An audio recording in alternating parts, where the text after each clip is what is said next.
Hey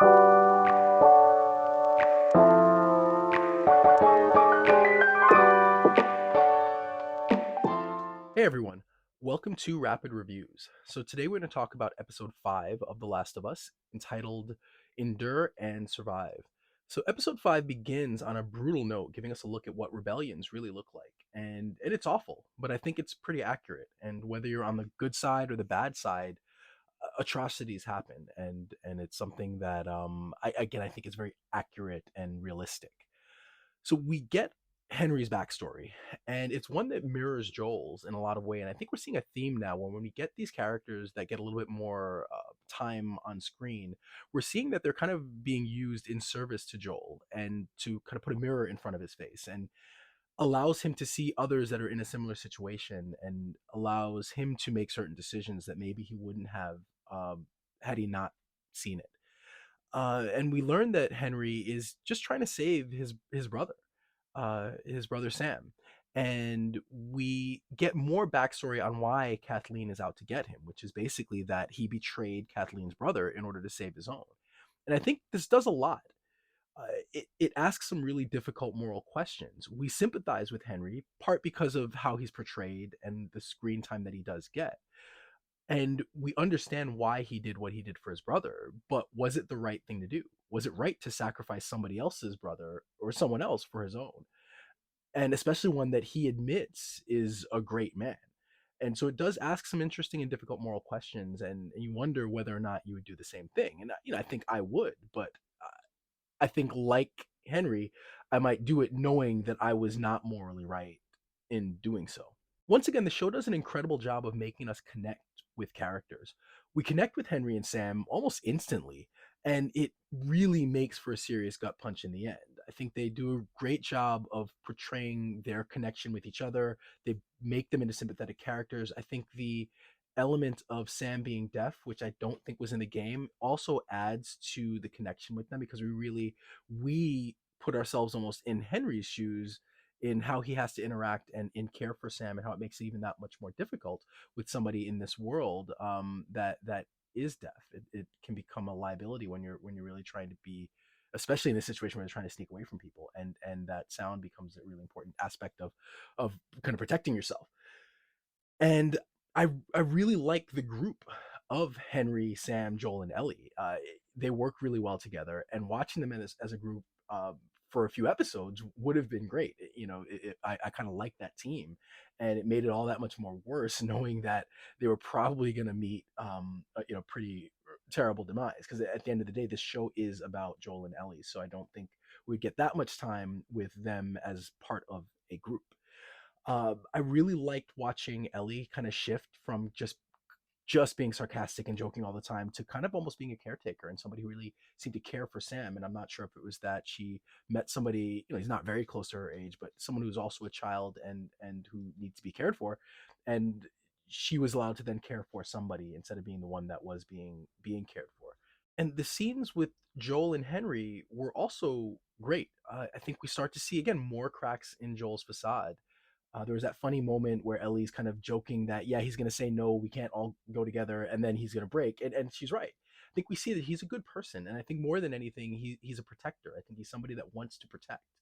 And he sees that Sam and Henry are vulnerable. And I think he does want to protect them. And whether or not he has a facade up, I think it's hard for him to not let people get through. And so I think we start to see more of that in this episode, which again makes it worse when we get to the end of the episode. Um, and finally we get that huge action sequence at the end, which I think we've been waiting for. I know a critique that I have heard, not one that I necessarily had, was that there wasn't enough action and there weren't enough zombies, whatever you want to call them. And we definitely got that with that sequence, and I thought that sequence was great. Played a lot with our expectations. We initially, they're underground, they get there, there's no resistance, they escape, no resistance, and then there's a lone gunman. And for whatever reason, it didn't occur to me that maybe that lone gunman would be trying to, trying to hold them off until Kathleen could get back to him. But that was it. And so when Joel takes him out, we think, okay, great, they've stopped it, only to realize, oh wait, he was just holding them off until she could get there. And we get that sense of kind of impending doom, like how are they going to get out of it? And then we get a bunch of zombies. And that sequence is great. It felt like a video game with Joel kind of being on his own, trying to pick off zombies and save Ellie. And I'm not sure if that was in the game, but it very much felt like it. And Ellie trying to escape, and Sam and Henry trying to escape. I think it was chaos, but chaos in a way. I love the way it was shot, because even though it was chaotic, you could still see what was going on, and understand where people were and what they were doing. And I think that works well a lot of times when we get scenes like that, where there's a lot going on, and a lot of cuts and a lot of characters. It's hard to kind of understand the lay of the land, but I think they did a really good job of shooting that.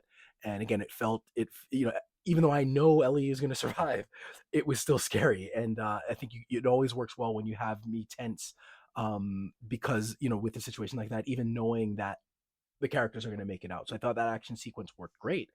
And then we kind of are brought down. We think it's over, and then the episode ends with a massive gut punch. We find out that Sam's been bitten, and the kid portraying him, he was just fantastic. Just did a great job throughout. And we watch Ellie, who's still, she's young and she's naive, kind of desperately trying to save him. And then we get that final sequence where Henry has to shoot both himself and Sam.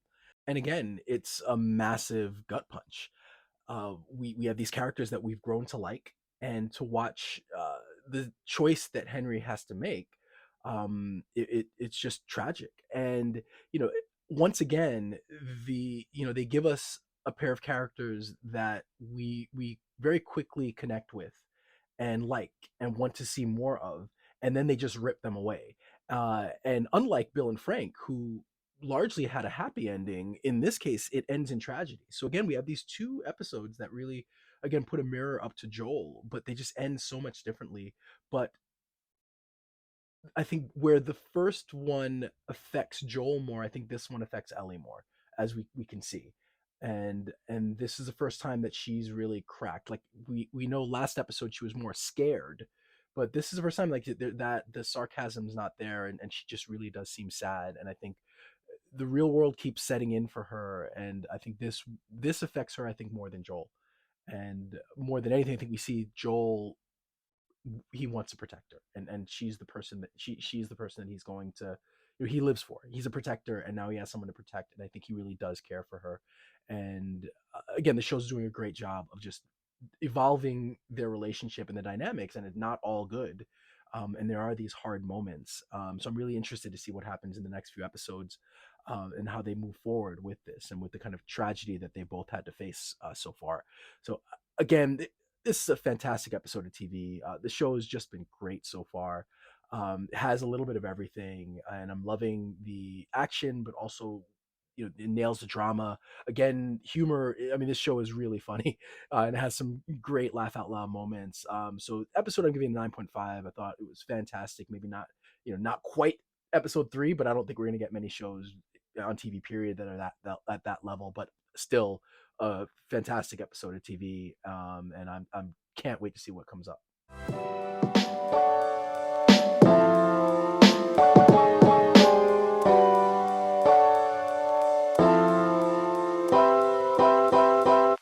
If you haven't already, please like and subscribe to the channel. We can be found on all social media platforms at portable_hole. And if you want audio only podcasts, we're on all major platforms at Portable Hole Publishing. And email us at portableholepub@gmail.com.